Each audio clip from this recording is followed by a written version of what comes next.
Alright, good morning sa inyong lahat mga kababayan. Eto po, Harry Roque, nag-fake news. Ang finake news niya pa ay organisasyon po na kung saan siya po ay kabilang.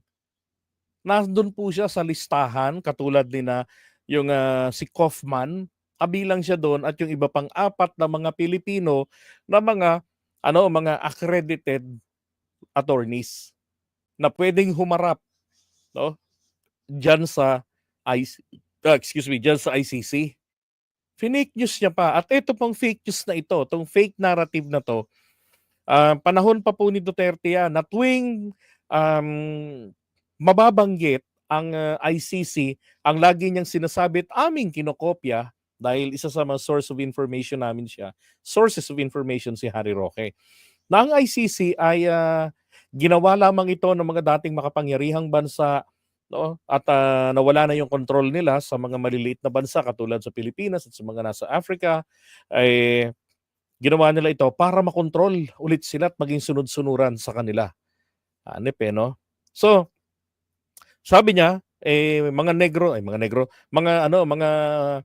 wala raw mga puti na nililitis doon. At ngayon ay inulit na naman ito ni Bibi Gandang Hari. Sabi niya nga po, eh, racist daw po yun. No? Sabi rito, ito tuloy. Ito, kilala niyo naman siguro si Ashley Garbin. Diba? Isa sa kinikilala talaga ni PBBM yan na ever diehard Marcos loyalist yan. Siya yung unang nag-debunk. Sabi rito, Harry Roque claims racial bias in Duterte's ICC case. Lang yan. Hindi ko akalain, babanggitin uli ni Harry Roque yan. Ito't inulit na nga po. Actually, nawala na sa isip ko yung pinagsasabing yan ni Harry Roque. Ngayon, sabi rito ni Ashley Garbin. So, shout out and credit kay Ashley Garbin. Sabi niya, Roque, sabi raw ni Roque, wala pong puti na naliliti sa ICC. Tayo mga may kulay ang pinagkakaitan ng karapatan at ng kalayaan bago pa man malaman kung anong ebidensya. Bakit po sinasabi ni Harry Roque yan? Ulitin ko lang yung explain ko po kagabi. Ang kaibahan ng sistema ng Pilipinas at ng ICC, sa Pilipinas ang kaso isinasampa muna sa piskalya for the determination of probable cause, kung posible bang ginawa ng akusado yung bintang sa kanya. Okay, so magpipresenta na ron pag-file ng kaso, hindi lang yung statement, yung complaint affidavit, kalaki po yung mga importante at kailangang ebidensya. So kapag ka nagharap sa piskal, bibigyan ng kopya ng mga ebidensya at testimonya yung nirereklamo. So malalaman ka agad. Tapos kapag ka magsasagutan niya, na-determine ng piskalya na mukhang ginawa nga yung bintang, mapupunta ngayon ito sa korte. Magkakaroon ng raffle kung sinong korte binagsakan, siya yung magpapadala na ng subpoena. Tapos maglalabas din ng warrant of arrest. Lalo na kung ang nakalagay ron sa batas ay yung tao kinakailangang ikulong pero pwedeng mag-bail. Diba? So, nalalaman ka agad ang mga ebidensya. Sa ICC, iba ho.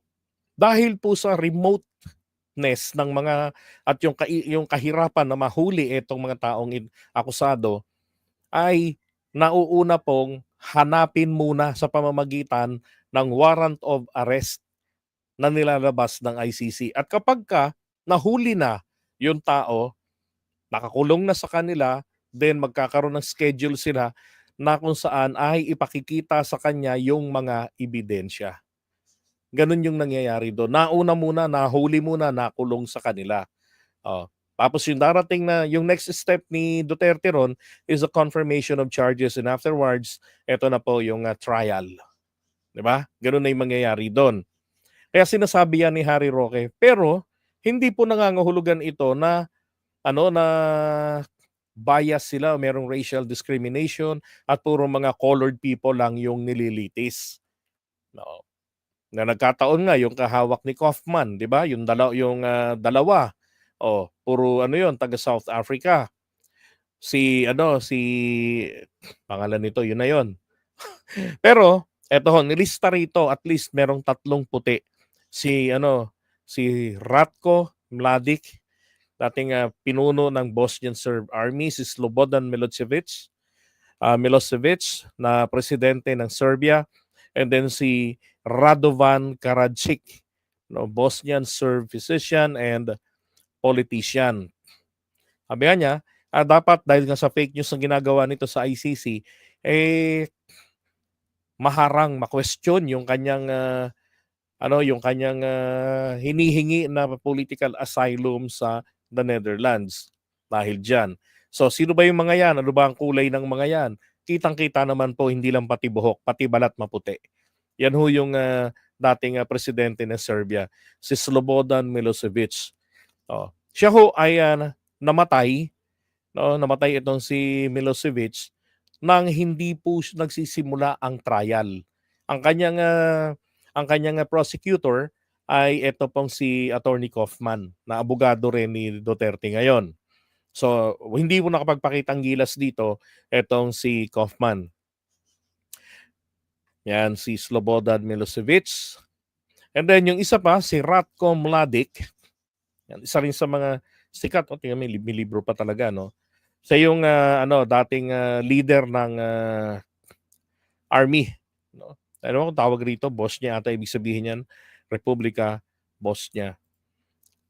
Ang mga naging problema kasi ng mga to ay parang ethnic cleansing yung ginawa nila. Ito namang isa, si Ratko Mladic. Yan, Bosnian Serb military leader. Puti rin. Okay? And then si Radovan Karadzic. Sabi rito, former president of Bosnia.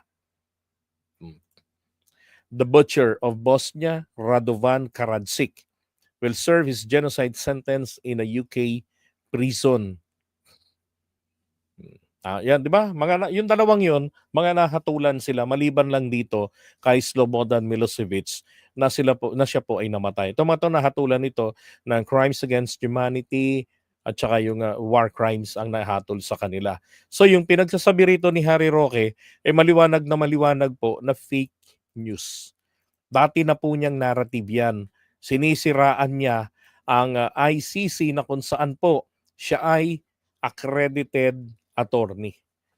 Katulad ni Kaufman, karango ni Kaufman. Alam niyo yung ginagawa ni Harry Roque? Makakaapekto po ito ng masama diyan po sa kandidatura sa kandidatura ni Duterte sa kulungan. Yung nire-request nila na interim release, makakaapekto yan. Bakit? Masisira ang tiwala kung meron mang nabuong tiwala o hindi po magtitiwala ang ICC sa Pilipinas lalo sa kanila. Bakit? Itong mismong isang kabaro nilang si Harry Roque nagsasabi ng hindi maganda at hindi tamang kwento tungkol sa ICC. So ibig sabihin nito, posibleng itago din nila si Duterte pag nakalabas na. Dahil bumubuo na sila ng mindset sa mga tao na bias, colored people lang katulad ni Tatay Digong ang kinakayan-kayanan ng ICC. Tapos ang kwento pa nila dyan, wala namang pang-enforce ng kanilang kautusan ng ICC. Walang sariling pulisyan. Nakikigamit lang yan ng Interpol, ng local country. Kaya kung itago nila si Duterte, di ba, almost impossible na makuha yan uli ng ICC. Pag tinago nitong pamilya Duterte, ng kampo na to kung saan kabilang etong si Harry Roque. Alam po ni Harry Roque na nakakasira yan. Kasi nga, again, kabilang po siya dyan sa ICC. Pero bakit ginagawa ni Harry Roque? Palagay ko po nagtatampo si Harry Roque. Bakit kanyo? Hindi ba kinick out siya ni Sara? Because he thought that he will be defending Digong. He will be part of the 3-man defense team ni Duterte. Kaso, alam na ni Sara na itong si Harry Roque ay dakilang mangga. Kasi wala ho talaga akong makitang dahilan para tanggihan ni Sara ang serbisyo ni Harry Roque. Diba? Baka nga kahit na libre, tanggapin ni Harry Roque yon, pero palagay ko malabo Siyempre, kung titira siya ng the Netherlands, kailangan niya ng budget. Di ba? kailangan niya ng budget para may pangbuhay, may pangkain. Oh, kailangan niya ng monthly budget. Diyan sa ano, diyan sa the Netherlands kung mapagbibigyan siya, 'di ba? Pero going back, alam niyang masama epekto nito.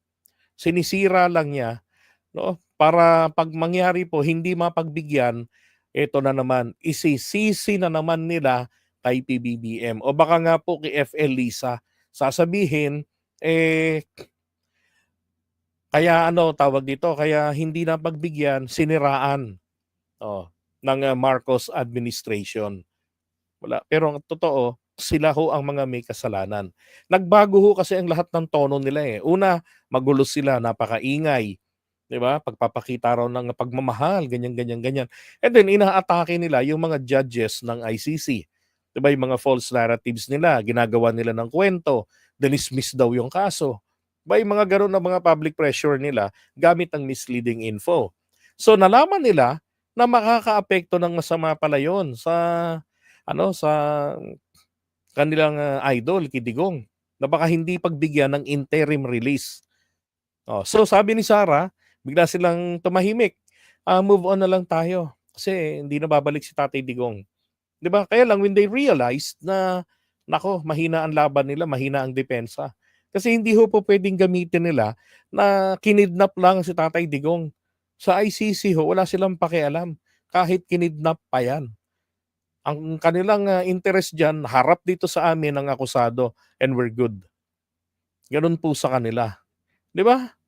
Ayan, ob si Roque, ob ito ni Roque samantalang recent cases from African countries, o galing ang mga nililitis. Sir JDB, totoo ba na 1 out of 11 cases na hinawakan ni Kaufman sa ICC ang naipanalo niya? Hindi ko po alam 'yan. Ang alam ko lang yun pong, 3 na walang nangyari. Yung diniscuss ko sa inyo kagabi. Ngayon kung 11 cases tapos isa lang yung naipanalo niya, eh, siguro dapat pong na-research ko po 'yan, 'no. Titingnan natin kung, papaano niyang naipanalo at bakit po siya natalo do'n sa ano, sa 10. Kasi unang-una kung matalo po ro'n sa 10 hindi po nakapagtataka 'yon. Bakit kanyo? 'Yan pong mga abogado na 'yan, mga kapatid, ha, ang laman po ng puso ng mga 'yan, ayaw po nila yung,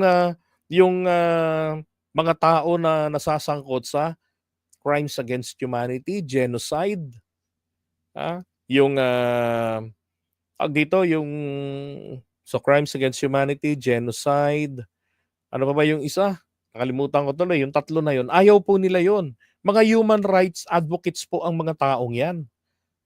Oh, so initially sa kanilang puso, ah, hindi nila talaga feel ang pagtatanggol sa mga human rights violators. Maski itong si Harry Roque, out of bitterness na lang sa buhay nito ang ginagawa niyan ngayon. Pero ang totoo, matinong tao si Harry Roque noon. Siya ang isa sa mga nakatutok at nagpe-pressure sa Pilipinas noong time ni ERAP na sumali tayo sa Rome Statute at ginawa naman po ni ERAP. Oh. Kaya lang nitong kay Duterte lang talaga since 2017 nang maoperahan ni Digong, nagbago po ang lahat kay Harry Roque. Ibig sabihin na operan. 'Di ba? Dating kritiko, pinatahimik ni Digong sa pamamagitan ng, masyado kang maingay, bigyan kita ng puwesto.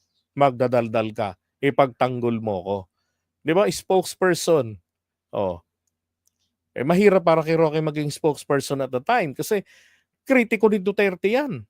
Sabi nga niya, "Wag niyong iboboto 'yan, mamamatay tao 'yan." I believe that was 2015, 'di ba? Oo, ay war crimes. Ayun, thank you, thank you. Oo,